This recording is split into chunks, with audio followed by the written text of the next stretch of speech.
Welcome to Mindful Businesses presented by Sarani, and I'm your host, Vidya Iyer. In our podcast, we bring to you brands that are mindful in their practices and processes. A mindful business adopts and employs sustainable social, economic, and environmental practices. Today, we have with us Jonathan Lundgren, founder of Ecdysis 1,000 Farms Initiative. He joins us from Esteline, South Dakota.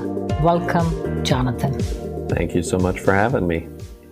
We are all aware of the increase in greenhouse gases and carbon emission in our atmosphere since the Industrial Revolution. How much of the Earth's atmosphere changed over the last, say, 200 years?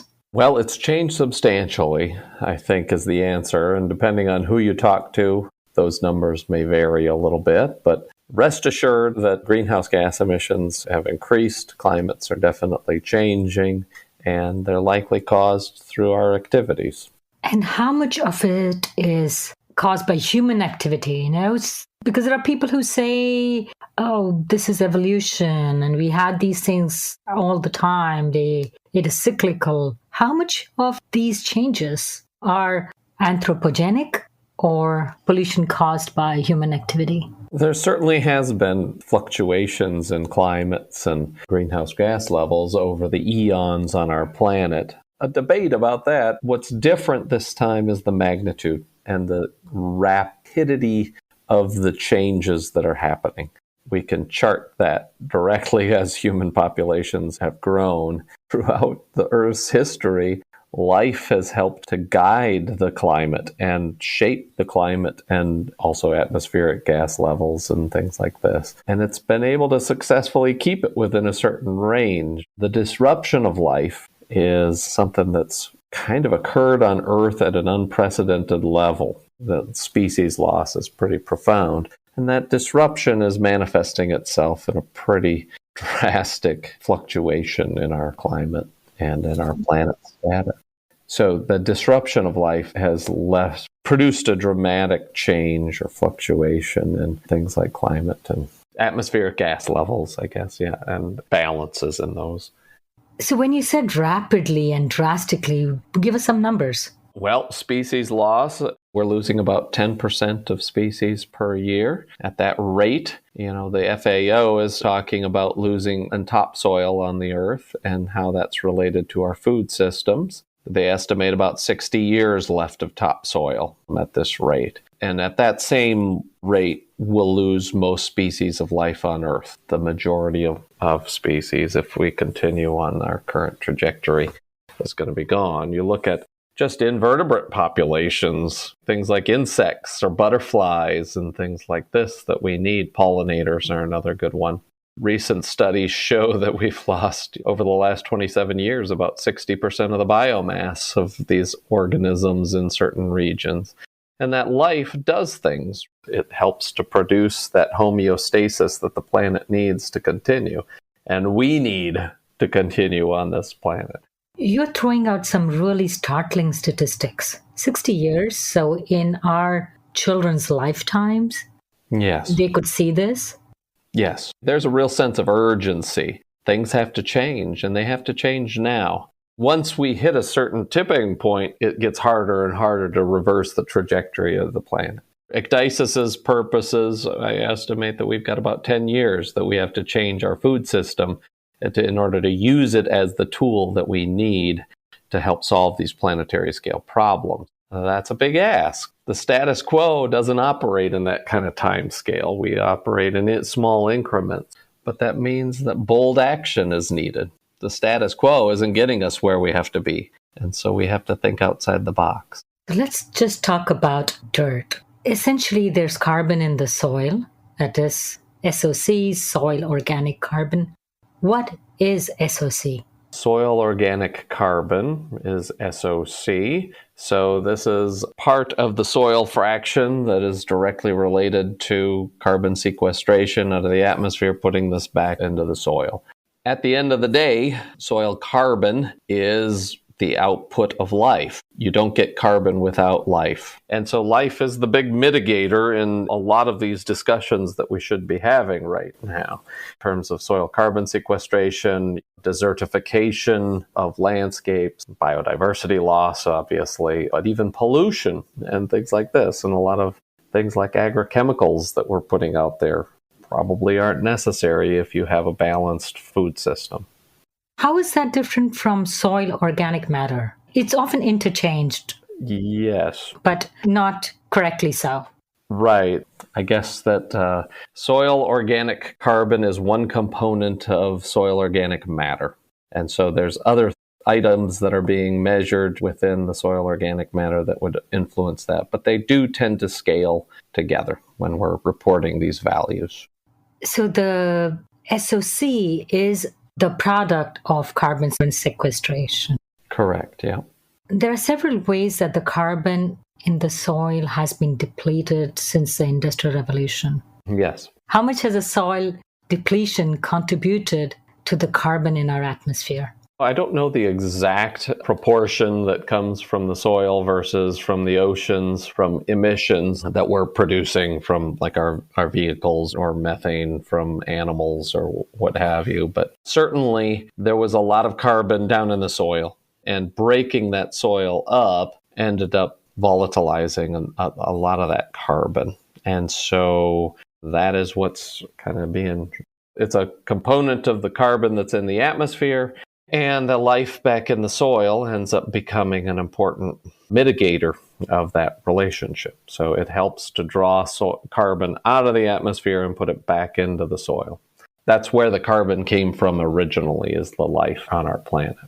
What are the different ways that this carbon was broken down from, say, 1,000 years ago or, say, 200 years back?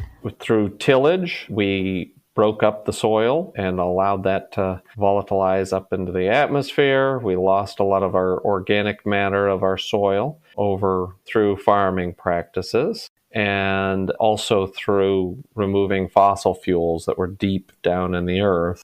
That's also previous generations of life on our planet that have been kind of stored in those deep carbon wells. So instead of tilling, what would you do? You develop a successful farming system by adopting, I guess, a different philosophy towards food production. So a regenerative food system employs a number of different sort of principles that help to attain these regenerative outcomes of things like increasing soil health, which soil carbon is certainly an element of that, conserving biodiversity, producing nutritious food profitably. These principles are stop tilling the soil. No-till was one of the principles. Never leave bare soil. And this gets back to that whole life equation that I was talking about earlier. Life is really essential. Ultimately, the energy that drives the productivity of an ecosystem comes from the sun. And you have to be able to harness that energy via plants. Photosynthesis is a major approach for that. So never leave bare soil. Always have living roots in the ground on our farm. Plant diversity matters, and getting more species within the habitat is really essential for fostering the life that allows an ecosystem to function. And then integrating animals and plants back together into a single ecosystem, a farm ecosystem. And then abandonment of agrochemicals. And that's another way that we ended up removing a lot of life from those systems, isn't it? When you said leave no land bare, I'm not a farmer, but I thought it was a common practice to leave land fallow between some crops. Yeah, it was a huge mistake. I mean, when you look back at human history, there have been civilizations that have come and gone. David Montgomery has a wonderful book that talks about the importance of soil in the evolution of human societies. And invariably, the societies that have crashed and have left little trace depleted their soil resources, and they couldn't grow food anymore. And that's kind of where we're at as a planet right now, is that we're quickly depleting our soil, natural resource base of soil and life. And unless we fix that, we know how that story ends. So you're joining us from Esterline, South Dakota. Mm-hmm. It's such a small town. It has a population of about 800 people. That's right, yeah. Ground zero. Wow. And the whole town is about 600 acres? Don't blink or you'll miss it, right? I know. I was like, what? This is such a cute little town. Describe your life in this town. Well, we live on Blue Dasher Farm. So we have a research facility, right? And so I have, I think, 8 doctoral level scientists on staff that are housed both here as well as integrated into their own farming communities around the country right now. The whole idea is that we thought scientists needed to experience what it is to be a farmer. If we're going to advise farmers, we better be able to walk the talk. And so we have a regenerative farm right here in Esterline. And the whole goal is, boy, you asked me to describe life. Every day is a little different, and I can come up with a plan for what the week is going to look like. But that plan changes pretty darn rapidly as we get visitors from all over the planet to visit this little place in the middle of nowhere, South Dakota. Suddenly the sheep break out, and so we've got to go and navigate that. Or one of the neighbors stops by and wants to chat. Or, we end up having to give an international podcast about some of the work that we're doing. It's an adventure, that's for sure, and we wear a lot of hats here. But it's all wrapped into farming and family and science. Those are the kind of the 3 central themes. So did you grow up in South Dakota? Nope, I grew up as a Twin Cities, Minneapolis, St. Paul in the suburbs out there, and had never farmed before. And it wasn't cold enough for you, so you moved to South Dakota. We moved directly on the same latitudinal gradient, but yes. Isn't that interesting? When we were getting started, we could have picked anywhere to Blue Dasher Farm, but this is where change is needed. This is the battlefront. This is ground zero of where we need to be integrating in to sort of change our food system. So you have Blue Dasher Farm. How big is that farm? Oh, it's small. It's 53 acres. Historically, that's a large farm, right? But by current standards, that's a small farm. And really, half of that even is native unbroken prairie and wetlands that we are working with rather than trying to remove. But here we produce honey and lamb and pork and eggs and poultry for our local communities. And that's kind of where we fit. So you have 2 components to your establishment, shall we say. One is the Blue Dasher Farm and other is the nonprofit Ecdysis. Mm-hmm. Tell us a little bit about your background. You have a PhD? Yes, I have a doctorate from the University of Illinois in entomology, actually, insects. And a bachelor's in biology from the University of Minnesota and a master's in entomology from Minnesota. Tell us a little bit about yourself. You worked in a government lab till 2016. Correct. So I worked for the USDA Ag Research Service for about 11 years. And things were going really well. There's a certain number of metrics that scientists sort of assess their strength by.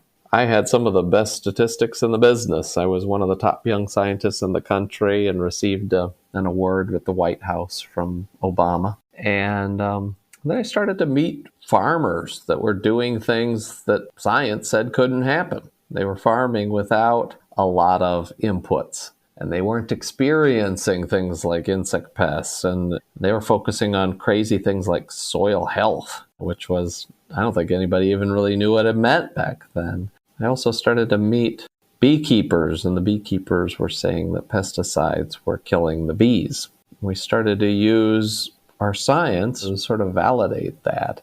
And this was fringe kind of things, right? We weren't supposed to be criticizing the current industrialized food system.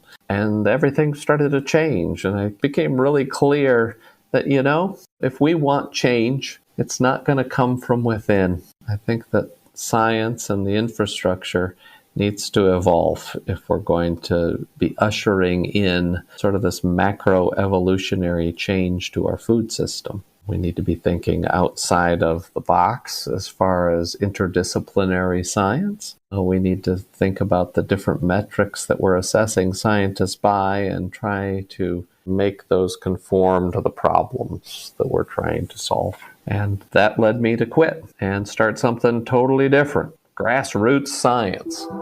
I want to step back to about the first point you said. While you were at the USDA, they were not willing to listen to evidence which was contrary to industrial farming. As a consumer, when I see the USDA stamp, I feel it has taken into account a balanced view, multidisciplinary view of assuring that this product is good for me, my family, for the environment. How do I believe what you're saying? One of the areas that I used to be a scientist in is, and still am, is risk assessment of things like pesticides. And let me give you an example. I was an advisor for the U.S. Environmental Protection Agency as well as the European Food Safety Authority, other governments as well, because I was at the top of my game. We were pumping out the right kind of risk assessments, and we're trying to help formulate what risk assessments are. You know, there's an assumption that you can go down to the local garden store, and if you buy a bottle of something, that's safe, right?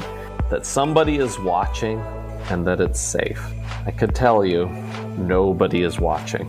I worked in this industry for 20 years and was at the top of the heap. Honestly, how on earth could you regulate this? I mean, essentially what's done is there's a series of protocols that are established, and large corporate interests are able to step in and circumnavigate those or skate in and out in order to ensure that their products rise to dominance within our system.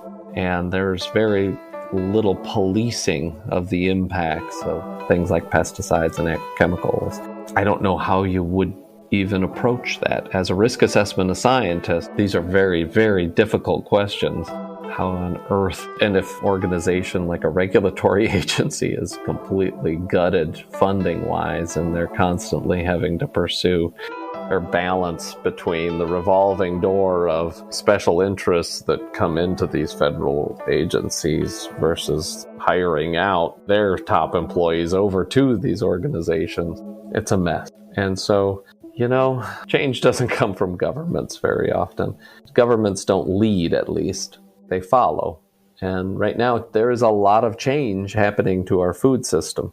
But that change isn't coming from the government. That change is coming from grassroots places like Ecdysis Foundation or farmers that are really making things happen. It seems like you were pretty unhappy with your position there, and you stepped down or quit in 2016? So actually, I was very happy. I worked for the USDA for a long time. But as things started to change and they started to suppress the science that we were doing, that shouldn't happen. That's not okay. Science has to be able to see the light of day. So I quit and started Ecdysis Foundation in Blue Dasher Farm. Did you receive any backlash because you were, like you said, fringe? Oh, yeah. That was part of the pressure, right? The USDA didn't like the kind of science that we were starting to produce. Honestly, if I had wanted to, I could still be working at the USDA. I could just count lady beetle spots the rest of my career, and the USDA would have been perfectly happy. But as soon as you start asking questions about, is our food system producing climate change? Or is our food system unnecessarily controlled by large corporate interests that are selling pesticides unnecessarily? Or that our regulatory system isn't catching all of these different risks that are being put out there? That's when the retaliation comes, and it comes in ways that you're not expecting. One such retaliation, there was a misconduct charge against you in 2014. Do you want to talk about it? I'd love to hear your side of the story. Yes, that is one of the ways that they retaliate against scientists, is that they haul everybody that you care about into a room with a spotlight, literally, and try to find things that they can persecute you on. So there was never a misconduct allegation that was levied or anything like that, but they sent the message, didn't they? That you should shut up. And so they started to suspend me for this. And then I did a paperwork violation as I was going to the National Academy of Sciences to present work on my genetically modified crops risk assessment work, and I didn't sign one of my travel forms, which many of my colleagues had done just the week before and done the same. They didn't get suspended, but they decided, oh, this is a grievous offense that needs. I wasn't allowed to speak to the press anymore without vetting all of my slides by 7 or 8 layers of non-specialists. Look at this up and down the command chain, and it wasn't worth it anymore. I was spending all of my time defending myself as opposed to doing the work that was needed. I quit. And now I'm able to do all of the things that the USDA hired me to do but wouldn't let me. So you moved to South Dakota and you started Blue Dasher Farm, or you started the foundation? I was already here in South Dakota. I'm working for the USDA. Just moved north a little bit. Yes, so that's what we did. We ended up saying, this regenerative agriculture we believe this is the future, and their science is not being done on it. And I don't think that it can happen within the current scientific infrastructure. And so if you believe that this is something that needs support, please consider donating in order to make this happen. And the farmers and the beekeepers and stakeholders from all over the planet bankrolled a research facility in regenerative ag. That's never happened before. It was on an Indiegogo campaign. It was a crowdfunding campaign, which is a crazy idea, but I'll be damned if it didn't work. Did you ever consider joining university to continue your research? It's very similar at universities. The situation at universities, I've had colleagues working in risk assessment and they're told to shut up. And it's not always the case, but it certainly is the case that larger institutions are more easily manipulated. They require additional money, and there's only so many deep pockets that are out there. So for the people that we were trying to work with, working for a university actually diminished their credibility. Rethink how we were applying science. So how much money did Ecdysis Foundation raise in your Indiegogo campaign? On the actual campaign website, it was $75,000, but the reality was that it was because a lot of the farmers and beekeepers didn't want to give money through that venue, but we raised about $350,000 total to get us up and off of the ground. So that gave you enough money to buy the land, start the research facility, hire the postdoctoral or researchers? The people that worked at the USDA ended up coming with when I started, at least the graduate students all came with me when I started Blue Dasher Farm and Ecdysis Foundation. Those initial inputs were used to pay salaries primarily, as well as some renovations of the facilities and things like that, and get our research program up and off of the ground. But it was terrifying. I'm not going to lie, it was absolutely terrifying. There were some days when I didn't know where the next paycheck, payroll was due, and I didn't have the money in the bank. Then I would go out to the mailbox and some beekeeper would send a check for $10,000 and we'd still be in business. And little by little, we went from being able to cover the salaries for the next couple of weeks to the next 3 months to the next 6 months. And our salaries, infrastructure, and budgets ended up swelling. And every year we've ended up doubling our size. It's a pretty exciting thing to watch. There was no instruction book, that's for damn sure. Ecdysis Foundation is 1,000 Farm Initiative. What does that mean? The 1,000 Farm Initiative is kind of what Ecdysis Foundation has been leading up to over the last 6 years. We've been around for 6 seasons, we like to say. Essentially, science has not gotten us where we need to be on this regenerative farming, and not fast enough and not focused enough. We've been conducting the kinds of science that needs to happen and learning what sorts of practices and procedures need to be in place in terms of running national scale research projects that can simultaneously examine a lot of different food systems. We've been developing entirely new technologies as well as standardizing and automating sampling procedures so that with a bare minimum budget, we can deploy teams all over the country in order to conduct the largest agricultural experiment that's ever even been attempted, where we are doing full systems inventories on 1,000 farms from across the country. What is the goal of this research and data gathering? Number one is, does regenerative agriculture work no matter what you grow and where you grow it? And number two is, farmers are developing transition strategies in order to get to a regenerative system. Can we develop roadmaps that help to expedite and remove hurdles to farmers that are trying to make that transition to different food systems all over the U.S.? Based on that, we'll also monitor these things over 10 years to see these farms over 10 years in order to see, did it work? I mean, did we attain those regenerative outcomes that help to, say, sequester additional carbon down into the ground or help to reverse the desertification of certain areas like the Central Valley of California? And what is the impact on rural communities? So I'm trying to understand the procedure. How do you pick these 1,000 farms? Or is 1,000 just figurative, or is it actually 1,000? Yes, you're asking the nuts and bolts of this project, and it's been a significant endeavor to answer that question. But essentially, the way that we're doing it is we're prioritizing. So we've divided the country into 10 ecoregions, and then we've looked at what sort of food systems are dominant in each of those ecoregions. And so those are some of the focal food systems that we're trying to attain. Within those, farmers have to fall within a continuum from completely conventional all the way to very, very regenerative. And so we just started a push in order to recruit producers. And in the last week or so, we've had a few hundred that have been onboarded into our system, as well as existing 200 plus farmers that we've already been working on. And based on the interest levels and the different food systems, we'll allow those farmers to help guide that discussion on which systems we end up investigate within each ecoregion. So what do they grow on these farms? I understand that they are divided into these different ecoregions, and each region, I'm assuming, is good for growing a particular kind of crop. Correct, yeah.